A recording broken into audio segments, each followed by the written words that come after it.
what I have learned from you and see it if I can bring about some improvement in conditions there. Alas, said Confucius, you do not realize what you are doing. You will bring disaster upon yourself. Tao has no need of your eagerness, and you will only waste your energy in your misguided efforts. Wasting your energy, you will become confused and then anxious. Once anxious, you will no longer be able to help yourself. The sages of old first sought Tao in themselves, then looked to see if there was anything in others that corresponded with Tao as they knew it. But if you do not have Tao yourself, what business have you spending your time in vain efforts to bring up corrupt politicians into the right path? However, I suppose you must have some basis for your hope of success. How do you propose to go about it? Why, replied, I intend to present myself as a humble, disinterested man, seeking only to do what is right and nothing else. A completely simple and honest approach. Will this win his confidence? Certainly not. Confucius replied, this man is convinced that he alone is right. He may pretend outwardly to take an interest in an objective standard of justice, but do not be deceived by his expression. He is not accustomed to being opposed by anyone. His way is to reassure himself that he is right by trampling on other people. If he does this with mediocre men, he will the more certainly do it to one who presents a threat by claiming to be a man of high qualities. He will cling stubbornly to his own way. He may pretend to be interested in your talk about what is objectively right, but interiorly he will not hear you, and there will be no change whatever. You will get nowhere with this. And why then said, very well, instead of directly opposing him, I will maintain my own standards interiorly, but outwardly I will appear to yield. I will appeal to authority and tradition, to the examples of the past. He who is interiorly uncompromising is the son of heaven just as much as my ruler. I will not rely on any teaching of my own and will consequently have no concern about whether I am approved or not. I will eventually be recognized as perfectly disinterested and sincere. They will all come to appreciate my candor, and thus I will be an instrument of way, yielding in obedience to the prince as other men do, bowing, kneeling, prostrating myself as a servant should. I shall be accepted without blame, then others will have confidence in me, and gradually they will make use of me, seeing that it is desire only to make myself useful and to work for the good of all men. Thus I will be an instrument of God. Meanwhile, all I have to say will be expressed in terms of ancient tradition. I will be working with the sacred tradition of the ancient sages. Though what I say may be objectively a condemnation of the prince's conduct, it will not be I who say it. The tradition itself, in this way I will be perfectly honest, and yet not give offense. Thus I will be an instrument of tradition. Do you think I have the right approach? Certainly not, said Confucius. You have too many different plans of action. When you have not even got to know the prince and observed his character, at best you might get away with it and save your skin, but you will not change anything whatever. He might perhaps superficially conform to your words, but there will be no real change of heart. Yan Huai then said, well, that is the best I have to offer. Will you, master, tell me what you suggest? You must fast, said Confucius. Do you know what I mean by fasting? It is not easy, but easy ways do not come from God. Oh, said Yan Huai, I am used to fasting. At home we were poor. We went for months without wine or meat. That is fasting, is it not? Well, you can call it observing a fast if you like, said Confucius, but it is not the fasting of the heart. Tell me, said Yan Huai, what is fasting of the heart? Confucius replied, the goal of fasting is inner unity. This means hearing, but not with the ear, hearing, but not with the understanding, hearing with the spirit, with your whole being. The hearing that is only in the ears is one thing, the hearing of the understanding is another. But the hearing of the spirit is not limited to any one faculty, to the ear or to the mind. Hence it demands the emptiness of all the faculties, and when the faculties are empty, then the whole being listens. There is then a direct grasp of what is right there before you that can never be heard with the ear or understood with the mind. Fasting of the heart empties the faculties, frees you from limitation and from preoccupation. Fasting of the heart begets unity and freedom. I see, said Yan Huai. What was in my way was my own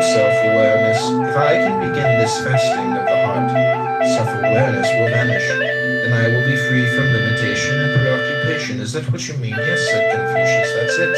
If you can do this, you will be able to go among men in the world without upsetting them. You will not enter into conflict with their ideal image of themselves. They will listen, sing them a song, if not keep silent. Do not try to break down their door, don't try out new medicines on them. Just be there among them, because there is nothing else for you to be but one of them. Then you may have success.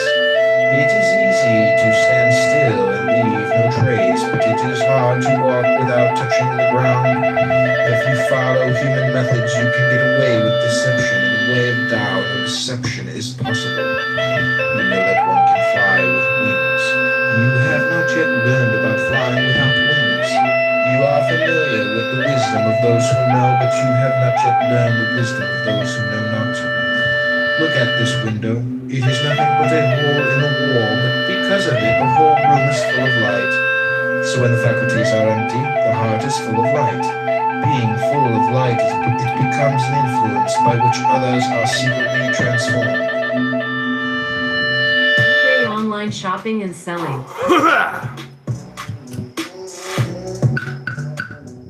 Yeah. Are secretly transformed.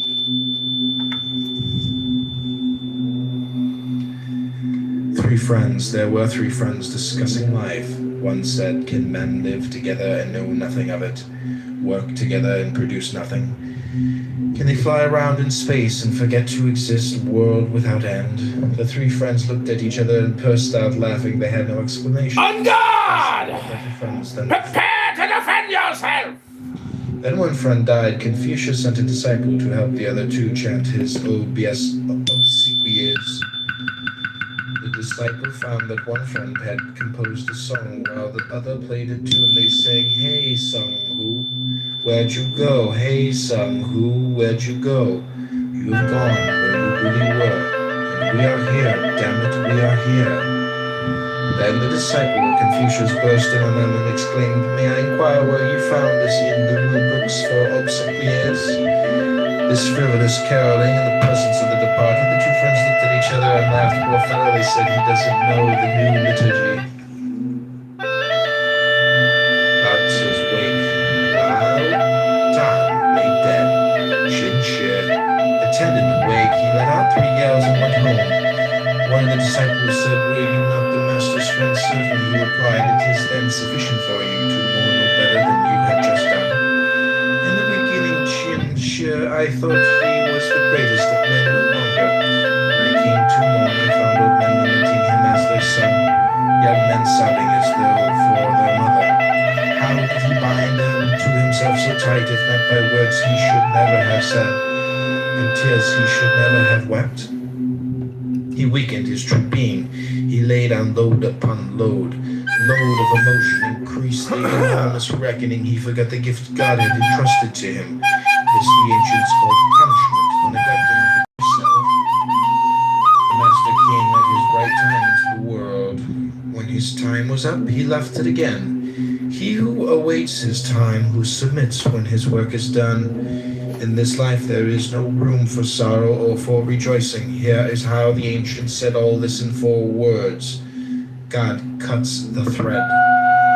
We have seen a fire of sticks burn out. Fire now burns in some other place where, who knows, his brands are burnt out.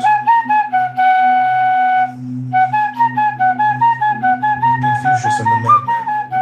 When Confucius was visiting the state of Chu, along came Kyayu, the madman of Chu, and sang outside the master's door, "Phoenix, Phoenix, where's your virtue gone? It cannot reach the future or bring the past again." When the world makes sense, the wise have work to do. They can only hide when the world's askew. Today, if you can stay alive, luckier you try to survive. Joy's featherlight, but who can carry it? Sorrow falls like a landslide, who can bury it? Never, never teach virtue more. You walk in danger, beware, beware. Even ferns can cut your feet. When I walk crazy, I walk right. But am I a man to imitate?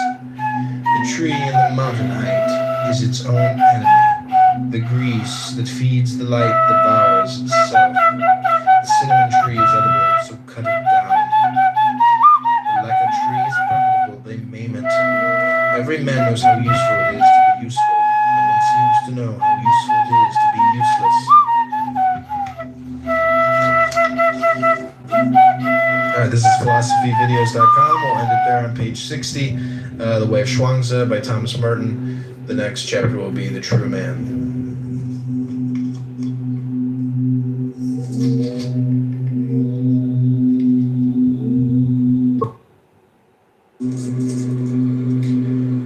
The true man. What is meant by a true man? The true men of old were not afraid when they stood alone in their views, no great exploits, no plans.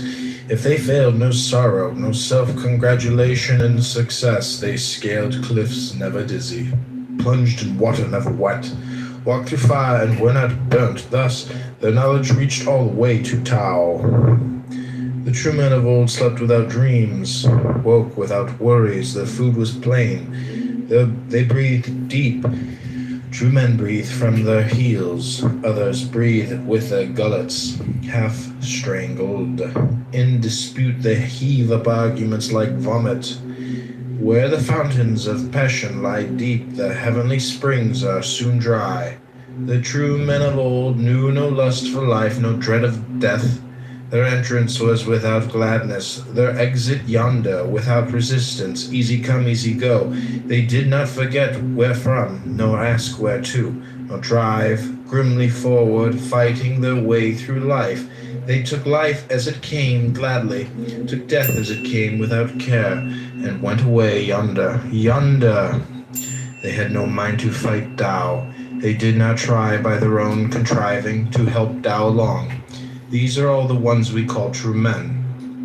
Minds free, thoughts gone, brows clear, faces serene. Were they cool? Only cool as autumn. They were hot, no hotter than spring. All that came out of them came quiet like the four seasons. Metamorphosis. Four men got in a discussion. Each one said, who knows how to have the void for his head, to have life as his backbone and death as his tail. He shall be my friend. At this, they all looked at one another, saw they agreed, burst out laughing, and became friends. And one of them fell ill, and another went to see him. Great is the Maker, said the sick one, who has made me as I am.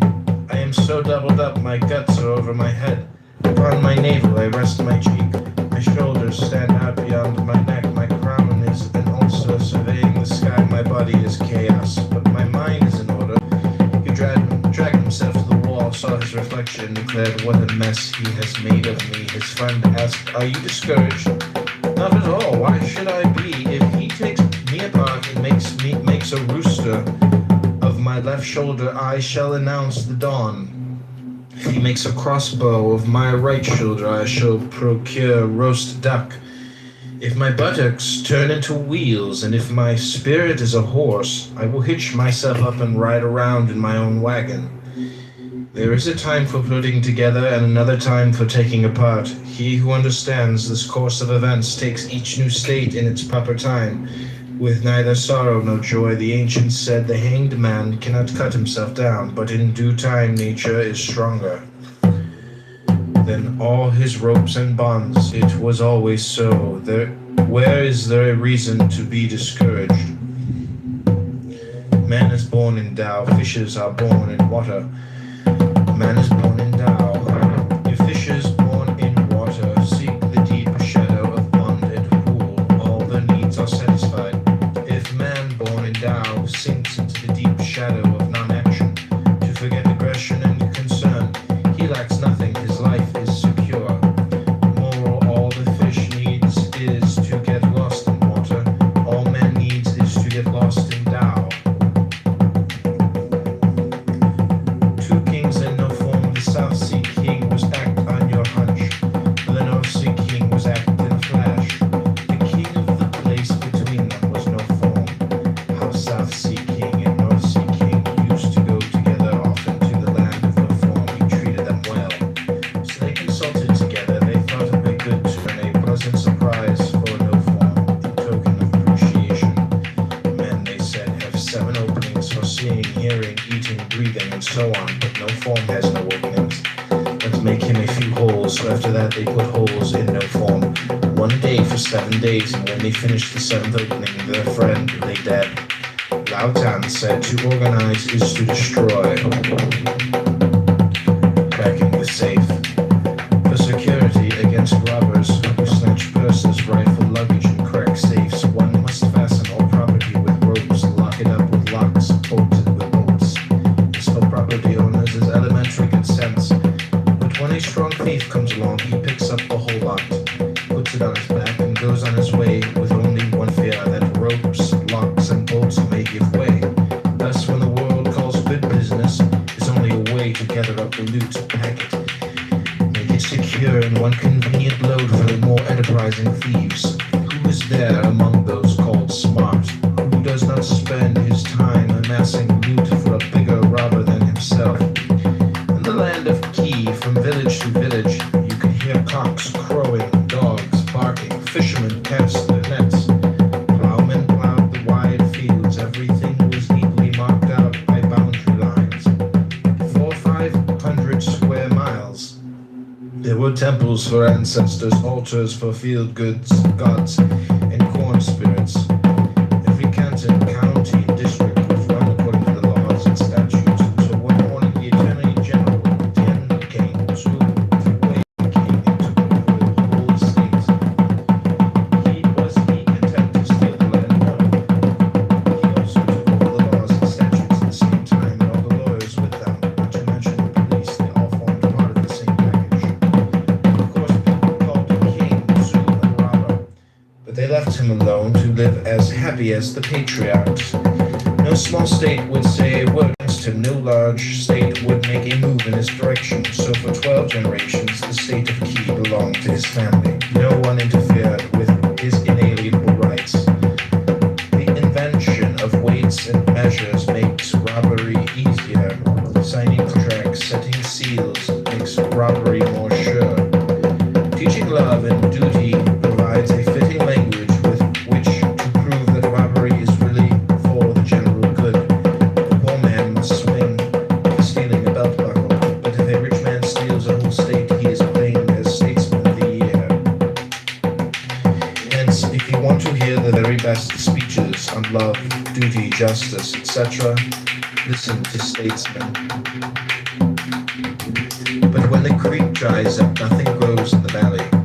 When the mound is leveled, the hollow next to it is filled. And when the statesmen and the lawyers and the preachers of duty disappear, there are no more robberies either, and the world is at peace. Moral: the more you pile up ethical principles and duties and obligations to bring everyone in line, the more you gather loot. For a thief like King, by ethical argument and moral principle, the greatest crimes are eventually shown to have been necessary and, in fact, a signal benefit to mankind. Leaving things alone. Right now, letting the world alone after caring all the about burning alone so that I will their future and shape, interfering so that men will change those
of music, and you play the wisdom leads to wise contriving. Love of knowledge leads to fault finding.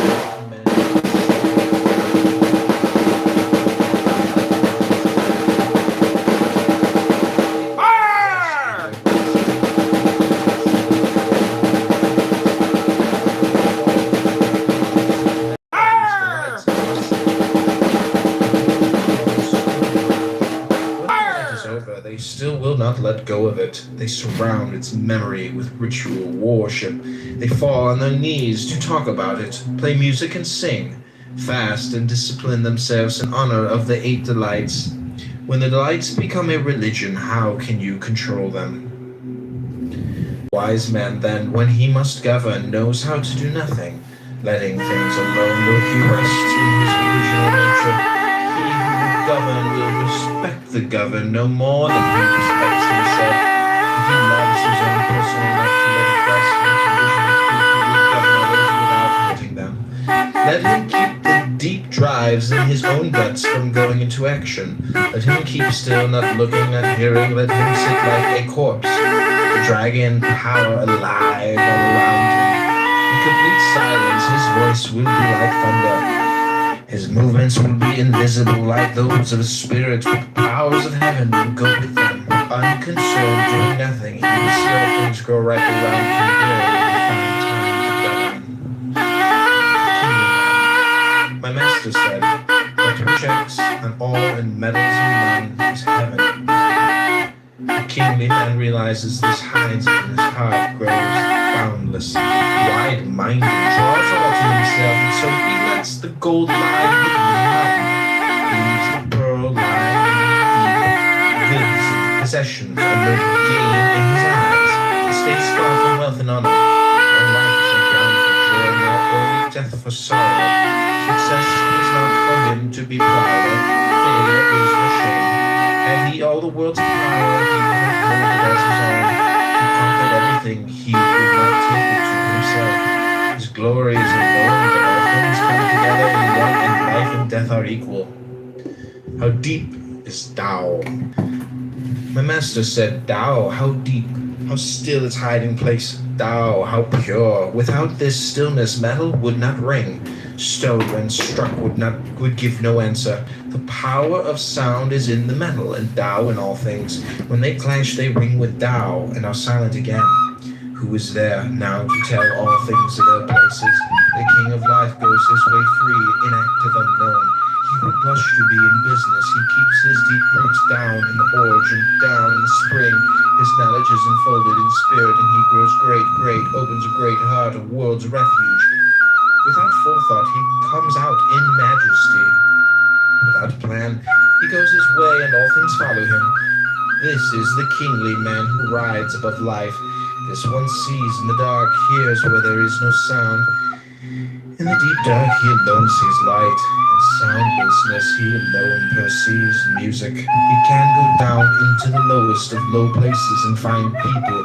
He can stand in the highest of high places and see meaning. He is in contact with all beings. That which is not goes his way. That which moves is what he stands on. Great is small for him, long is short for him, and all his distances are near.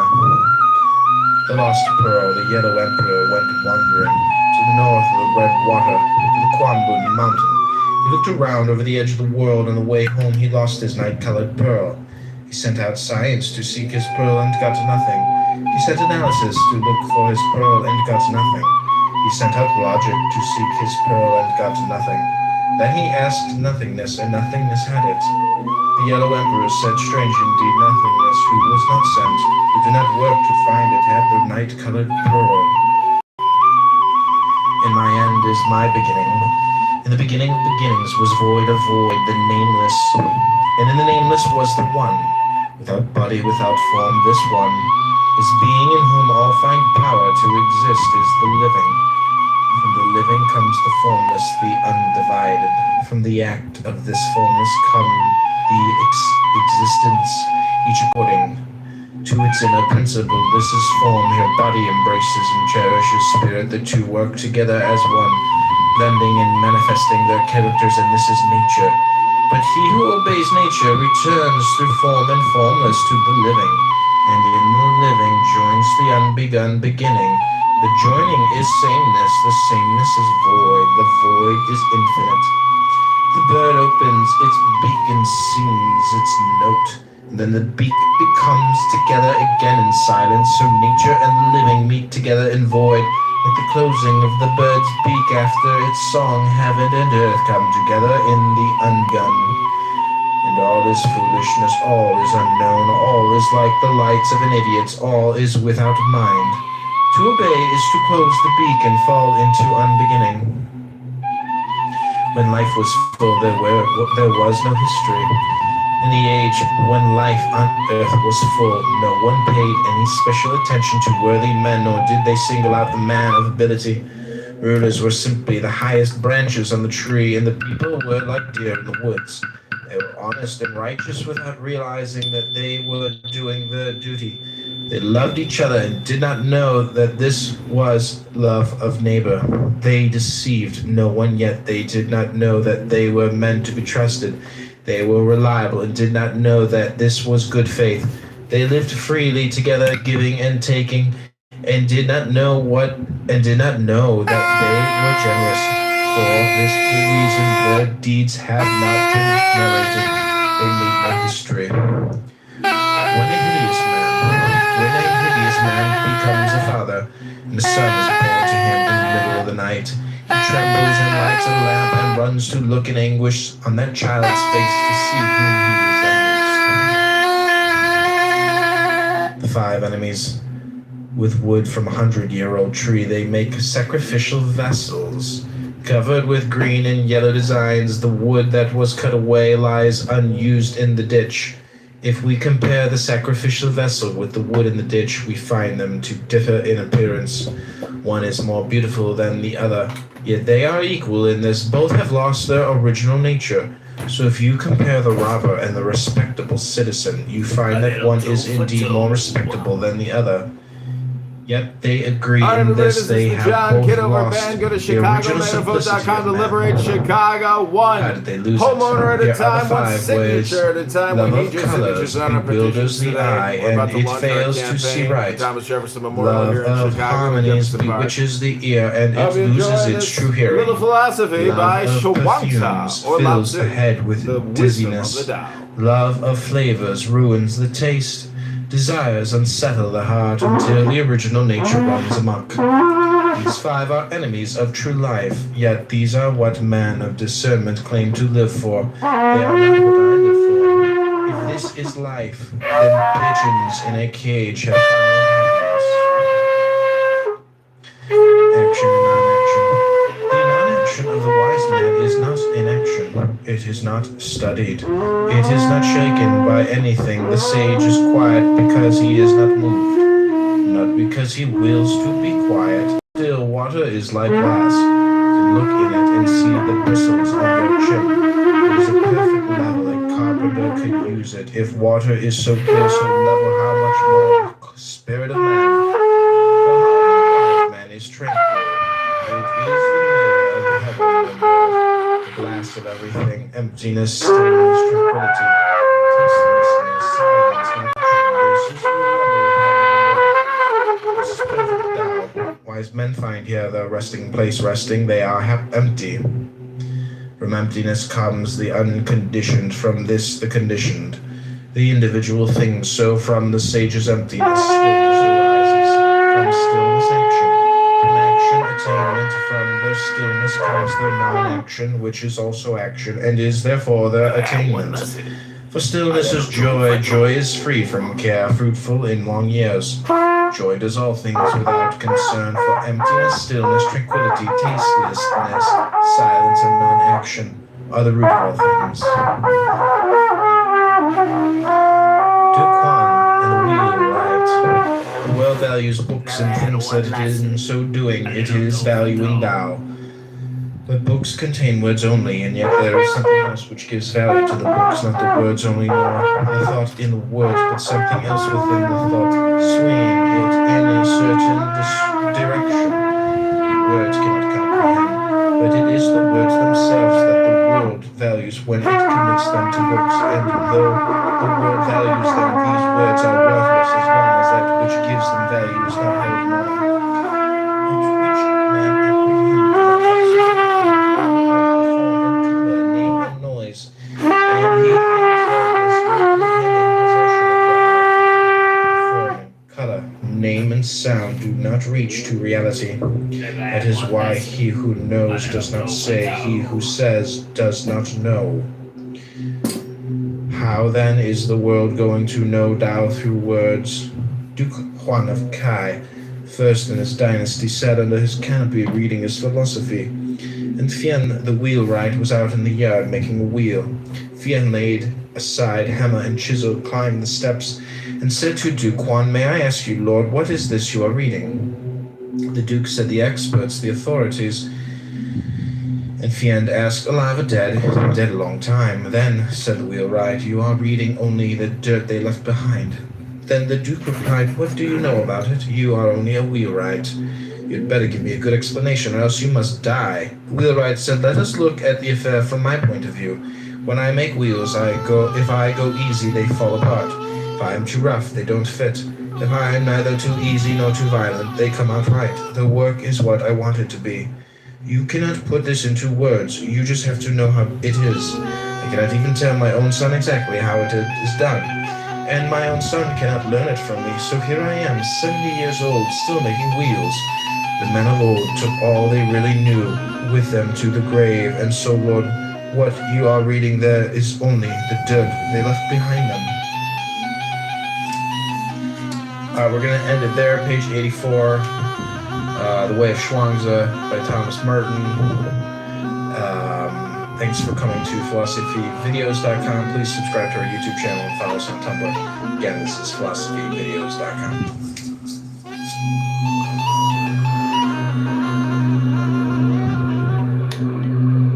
Never had one lesson.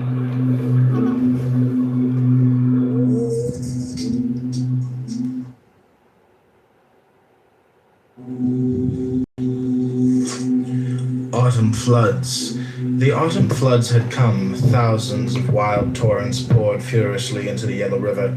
It surged and flooded its banks until, looking across, you could not tell an ox from a horse on the other side. And the river god laughed, delighted to think that all the beauty of the world had fallen into his keeping. So downstream he swung until he came to the ocean. There he looked out over the waves toward the empty horizon in the east, and his face fell. Gazing out at the far horizon, he came to his senses and murmured to the ocean god, "Well, the proverb is right. He who has got himself 100 ideas thinks he knows more than anybody else.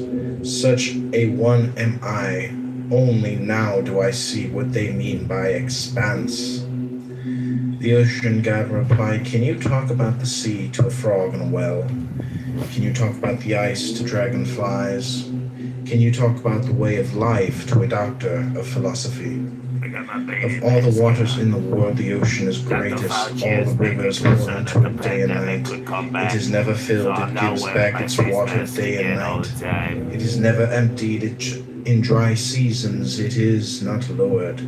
In flood time it does not rise. Greater than all other waters. There is no measure to tell how much greater. But am I proud of it? What am I under heaven? What am I without yang and yin? Compared with the sky, I am a little rock, a scrub oak on the mountainside. Shall I act as if I was something? Of all the beings that exist, and there are millions, man is only one. Among all the millions of men that live on earth, the civilized people that live by farming are only a small proportion. Smaller still the number of those who, having office or fortune, travel by carriage or by boat. And of all these, one man in his carriage is nothing more than the tip of Liberty! a horse's flank. Why then all Equality! great men in great offices? Logic! Why all the disputations of scholars? Physics! Why all the wrangling of politicians? There are no fixed limits. Time does not stand still. Nothing endures. Nothing is final.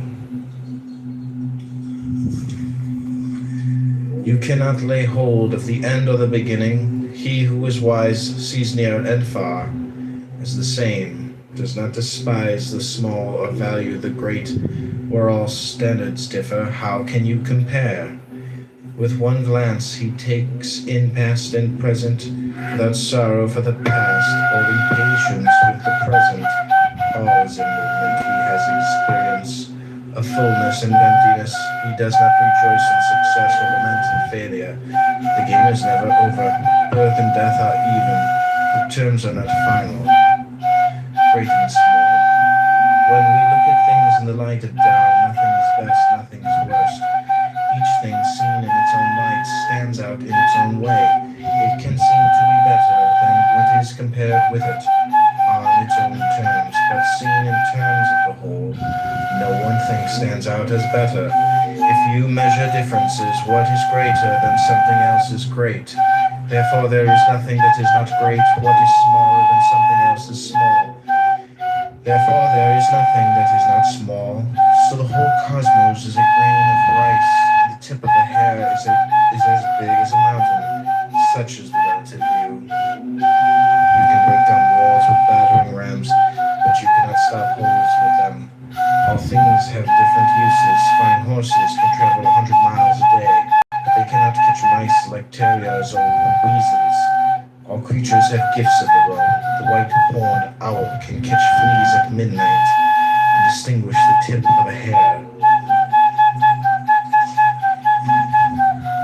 But in bright day it stares helpless and cannot even see a mountain. All things have varying capacities. Consequently, he who wants to have right without wrong, order without disorder, does not understand the principles of heaven and earth. He does not know how things hang together. Can a man cling only to heaven and know nothing of earth? They are correlative. To know one is to know the other. To refuse one is to refuse both. Can a man cling to the positive without any negative, in contrast to which it is seen to be positive? If he claims to do so, he is a rogue or a madman. Thrones pass from dynasty to dynasty. Now in this way, now in that, he who forces his way to power against the grain is called tyrant and usurper. He who moves with the stream of events is called a wise statesman. Quai, the one-legged dragon, is jealous of the centipede is jealous of the snake is jealous of the wind is jealous of the eye is jealous of the mind. Quai said to the centipede, I manage my one leg with difficulty.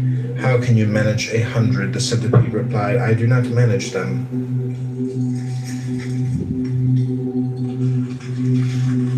They land all over the place, like drops of spit. The centipede said to the snake, with all my feet, I cannot move as fast as you do with no feet at all. How is this done? The snake replied, I have a natural glide that can't be changed. What do I need with feet?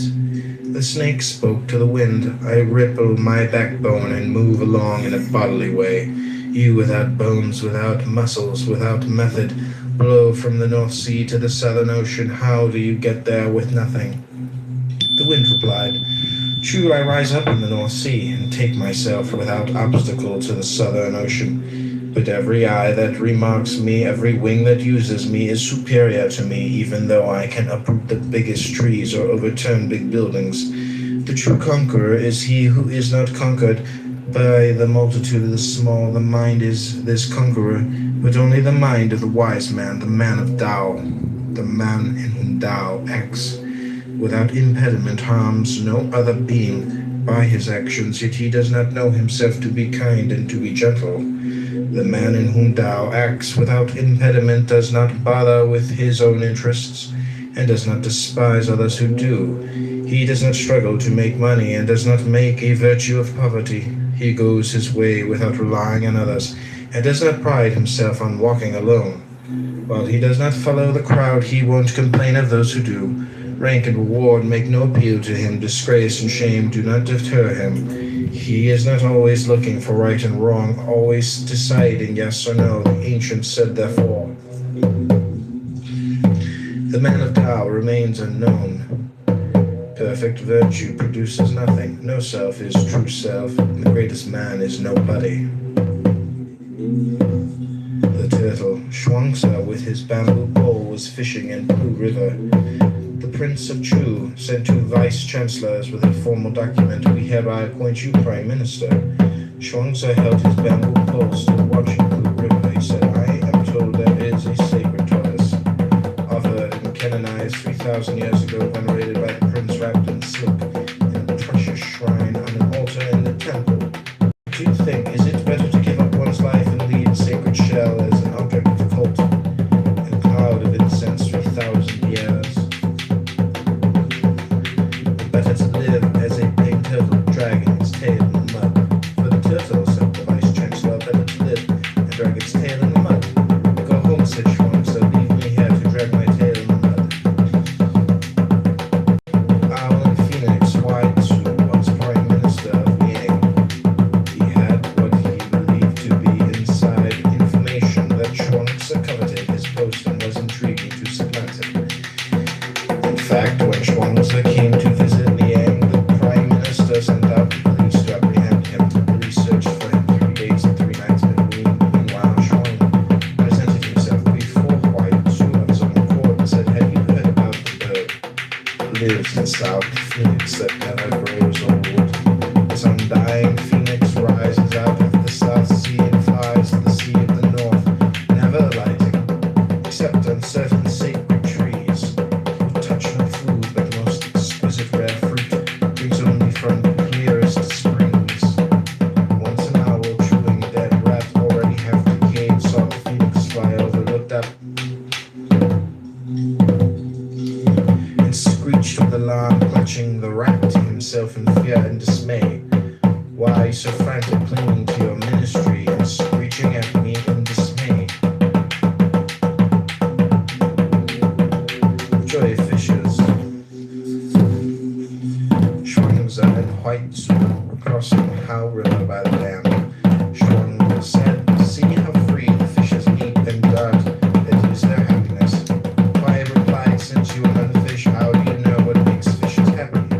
Shuang said, "Since you are not I, how can you possibly know that I do not know what makes fishes happy?" I argued, "If I, not being you, cannot know what you know, it follows that you, not being a fish, cannot know what they know."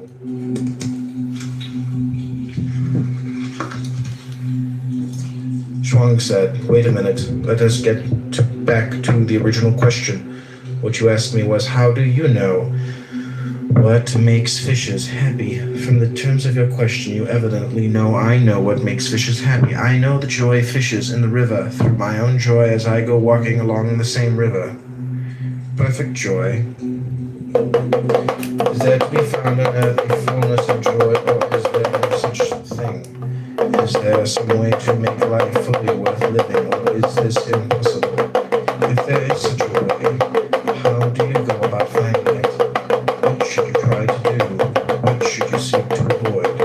What should be the goal in which your activity comes to rest? What should you accept? What should you refuse to accept? What should you love? What should you hate? What the world values is money, reputation, long life, achievement. What it counts as joy is health and comfort of body, good food, fine clothes, beautiful things to look at, pleasant music to listen to. What it condemns is lack of money, a low social rank, a reputation for being no good, and an early death. What it considers misfortune is bodily discomfort, and neither no chance to get your fill of good food, not having no clothes to wear, having a way to amuse or delight, and pleasant music to listen to. If people find that they are deprived of these things, they go into a panic or fall into despair. They are so concerned for their life that their anxiety makes life unbearable. Even when they have the things they think they want, their very concern for enjoyment makes them unhappy. The rich make life intolerable, driving themselves in order to get more and more money which they cannot really use. In so doing, they are alienated from themselves and exhaust themselves in their own service as though they were slaves of others. The ambitious run day and night in pursuit of honors, constantly in anguish about the success of their plans, dreading the miscalculation that may wreck everything. Thus they are alienated from themselves, exhausting the real life in service of the shadow created by their insatiable hope. The birth of a man is the birth of his sorrow. The longer he lives, the more stupid he becomes, because his anxiety to avoid unavoidable death becomes more and more acute. What bitterness! He lives for what is always out of reach. His thirst for survival in the future makes him incapable of living in the present. What about the self-sacrificing officials and scholars? They are honored by the world because they are good, upright, self-sacrificing men, yet their good character does not preserve them from unhappiness, nor even from ruin, disgrace, and death. I wonder, in that case, if their goodness is really so good after all. It is perhaps a source of unhappiness. Suppose you admit they are happy, but is it a happy thing to have a character and a career that led to one's own eventual destruction? On the other hand, can you call them unhappy, if in sacrificing themselves they save the lives and fortunes of others? Take the case of the minister who conscientiously and uprightly opposes an unjust decision of his king. Some say tell the truth, and if the king will not listen, let him do what he likes. You have no further obligation. On the other hand, Zhu continued to resist the unjust policy of his sovereign. He was consequently destroyed, but if he had not stood up for what he believed to be right, his name would not be held in honor. So there is the question, shall the course he took be called good, if at the same time it was fatal to him? I cannot tell if what the world considers happiness is happiness or not. All I know is that when I consider the way they go about attaining it, I see them carried away headlong, grim and obsessed in a general onrush of the human herd, unable to stop themselves or to change their direction, all the while they claim to be just on the point of attaining happiness. For my part, I cannot accept their standards, whether of happiness or unhappiness. I ask myself if, after all, the concept of happiness has any meaning whatever. My opinion is that you never find happiness until you stop looking for it. My greatest happiness consists precisely in doing nothing whatever that is calculated to attain happiness, and this is in the minds of most people is the worst possible course. I will hold to the saying that perfect joy is to be without joy. Perfect praise is to be without praise. If you ask what ought to be done and what ought not to be done on earth in order to produce happiness, I answer that these questions do not have an answer. There is no way of determining such things. Yet at the same time, if I cease striving for happiness, the right and the wrong at once become apparent all by themselves. Contentment and well-being at once become impossible the moment you cease to act with them in view, and if you practice non-doing, why? You will have both happiness and well-being. Here is how I sum it up. Heaven does nothing. Its non-doing is its serenity. Earth does nothing. Its non-doing is its rest. From the union of these two non-doings, all actions proceed, all things are made. How vast, how invisible this coming to be. All things come from nowhere. How vast, how invisible, no way to explain it. All beings in their perfection are born of non-doing, hence it is said, heaven and earth do nothing, yet there is nothing they do not do. What is the man who can attain to this non-doing? Alright, we're going to end it there on page 102. Next chapter is Symphony for a Seabird. This is The Way of Chuang-Tzu by Thomas Merton. Thanks for visiting philosophyvideo.com. Subscribe to us on YouTube at philosophyvideos.com. Like us on Twitter, share this video, like our Facebook page, and please comment if you enjoyed this reading from The Way of Chuang-Tzu by Thomas Merton, and this is philosophyvideos.com.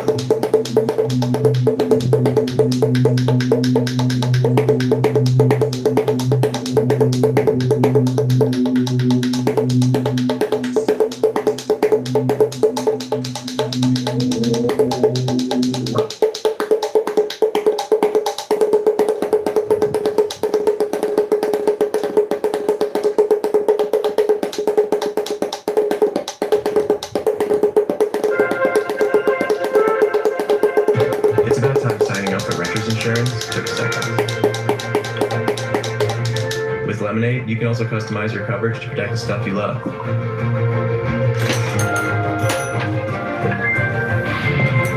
And prices start as low as $5 a month. It's about... The miscellaneous chapters. If you have assumed a character beyond your strength, you have played a poor figure in that, and neglected one that is within your powers.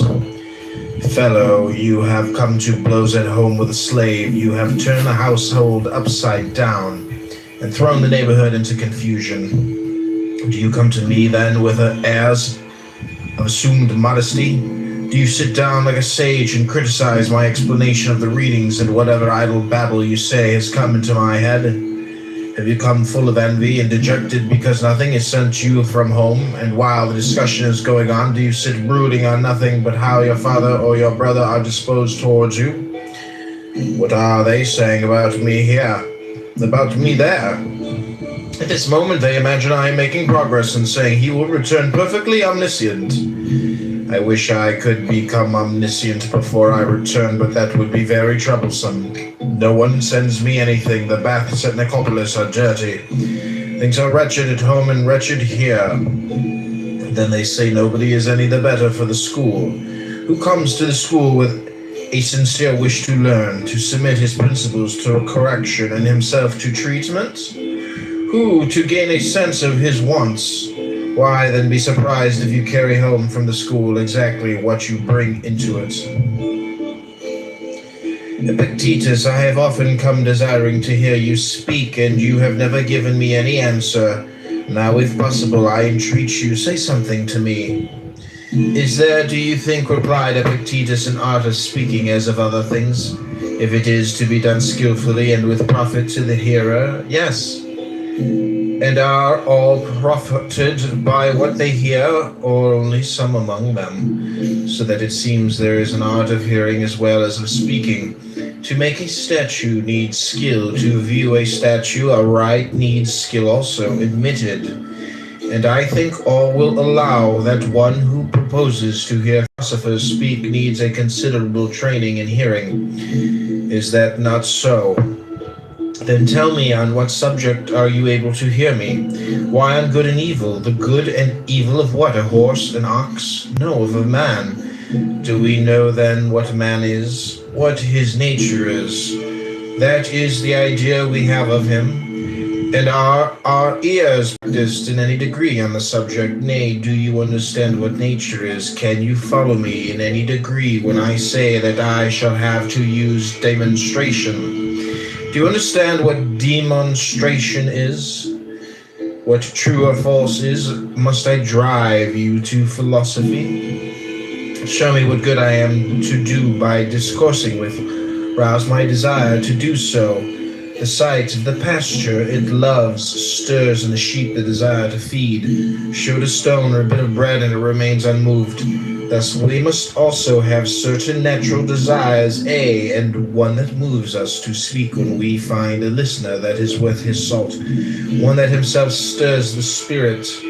But if he sits by like a stone or a tuft of grass, how can he rouse a man's desire? Then you will say nothing to me.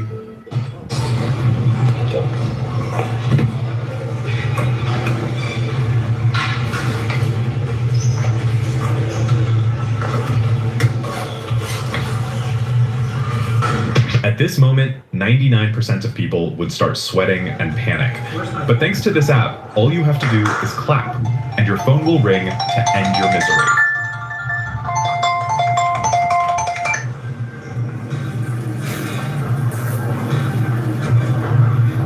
Download it now while it's... He rouse a man's desire, then you will say nothing to me. I can only tell you this, that one who knows not who he is and to what end he was born, what kind of world this is, and with whom he is associated therein, one who cannot distinguish good and evil, beauty and foulness, truth and falsehood, will never follow reason in shaping his desires and impulses, and repulsions, nor yet innocent denial or suspension of judgment, but will in one word go about deaf and blind, thinking himself to be somewhat, and then he is in truth of no account. Is there anything new in all this? Is not this ignorance the cause of all the mistakes and mischances of men since the human race began? This is all I have to say to you, and even this against the grain. Why? Because you have not stirred my spirit, for what can I see in you to stir me? As a spirited horse will stir a judge of horses? Your body that you maltreat, your dress that is luxurious, your behavior, your look, nothing whatever. When you want to hear a philosopher, do not say you say nothing to me. Only show yourself worthy or fit to hear, and then you will see how you will move the speaker. Now, when you see brothers, apparently good friends, and living in accord, do not immediately pronounce anything upon their friendship, though they should affirm it with an oath, though they should declare for us to live apart is a thing impossible. For the heart of a bad man is faithless, unprincipled, inconstant. Now overpowered by one impression, now by another. Ask not the usual questions. Were they born of the same parents, reared together and under the same tutor? But ask this only, in what they place their real interest, whether in outward things or in the will. If in outward things, call them not friends, any more than faithful, constant, brave, or free. Call them not even human beings, if you have any sense. But should you hear that these men hold the good to lie only in the will, only in rightly dealing with the things of sense, take no more trouble to inquire whether they are father and son, or brothers, or comrades of long standing, but sure of this one thing, pronounce as boldly that they are friends, is that they are faithful and just. For where else can friendship be found than where modesty is, where there is an interchange of things and honest, and of such only? No man can rob us of our will, no man can lord it over that. When disease and death overtake me, I would fain be found engaged in the task of liberating mine own will from the assaults of passion, from hindrance, from resentment, from slavery. Thus would I fain be found employed, so that I may say to God, have I in aught transgressed thy commands? Have I in aught perverted the faculties, the senses, the natural principles that thou didst give me? Have I ever blamed thee, or found fault with thine administration? When it was thy good pleasure, I fell sick, and so did other men, but my will consented. Because it was thy pleasure, I became poor, but my heart rejoiced. No power in the state was mine, because thou wouldst not such power I never desired. Hast thou ever seen me of more doleful countenance? On that account have I not ever drawn nigh unto thee with cherished, cheerful look, waiting upon thy commands, attentive to thy signals. Wilt thou that I now depart from the great assembly of men? I go, I give thee all thanks that thou hast deemed me worthy to take part with thee in this assembly, to behold thy works, to comprehend this thine administration. Such I were the subject of my thought, my pen, my study, when death overtakes me. Seemeth it nothing to you, never to accuse, never to blame, either good or man, to wear ever the same countenance in going forth as in coming in? This was the secret of Socrates, yet he never said that he knew or taught anything. Who amongst you makes this his aim? Were it indeed so, you would gladly endure sickness, hunger, aye, death itself. How are we constituted by nature, to be free, to be noble, to be modest? For what other living thing is capable of blushing or of feeling the impression of shame, and to subordinate pleasure to the ends for which nature designed us, as a handmaid and a minister, in order to call forth our activity, in order to keep us constant to the path prescribed by nature? The husband deals with land, physicians and trainers with the body, the wise man with his own mind. Which of us does not admire what Lycurgus the Spartan did? A young citizen had put out his eye and been handed over to him by the people to be punished as his own discretion. Lycurgus abstained from all vengeance, but on the contrary instructed him and made a good man of him, producing him in the public, in the theatre. He said to the astonished Spartans, I received this young man at your hands full of violence and wanton insolence. I restore him to you in his right mind and fit to serve his country. A money changer may not reject Caesar's coin, nor may the seller of herbs, but must, when once the coin is shown, deliver what is sold for it, whether he will or no. So is it also with the soul. Once the good appears, it attracts towards itself, evil repels. But a clear and certain impression of the good the soul will never reject any more than men do Caesar's coin, and this hangs every impulse alike of man and God. Yes, what common sense, as Epictetus replied, as that may be called a common ear which distinguishes only sounds, while that which distinguishes musical notes is not common, but produced by training. So there are certain things which men not entirely perverted see by the natural principle common to all. Such a constitution of the mind is called common sense. Canst thou judge men? Then make us imitators of thyself, as Socrates did. Do this, do not do that, else will I cast thee into prison. This is not governing men like reasonable creatures. Say rather, as God hath ordained, so do, else thou wilt suffer chastisement and loss. Askest thou what loss? None other than this: to have left undone what thou shouldst have done, to have lost the faithfulness, the reverence, the modesty that is in thee. Greater loss than this seek not to find. His son is dead. What has happened? His son is dead. Nothing more, nothing. His ship is lost. What has happened? His ship is lost. He has been haled to prison. What has happened? He has been haled to prison. But that any of these things are misfortunes to him. He's an addition with every one makes of his own, but you say God is unjust in this way. Why? For having given thee endurance and greatness of soul, for having made such things to be no evils, for placing happiness within thy reach even when enduring them, for opening unto thee a door when things make not for thy good. Depart, my friend, and find no fault. You are sailing to Rome, and you tell me to obtain the post of governor of Gnosis. You are not content to stay at home with the honors you had before. You want something on a larger scale and more conspicuous. But when did you ever undertake a voyage for the purpose of reviewing your own principles and getting rid of any of them that proved unsound? Whom did you ever visit for that object? What time did you ever set yourself for that? What age run over the times of your life by yourself if you are ashamed before me? Did you examine your principles when a boy? Did you not do everything just as you do now? Or when you were a stripling, attending the school of oratory and practicing the art yourself, what did you ever imagine you lacked?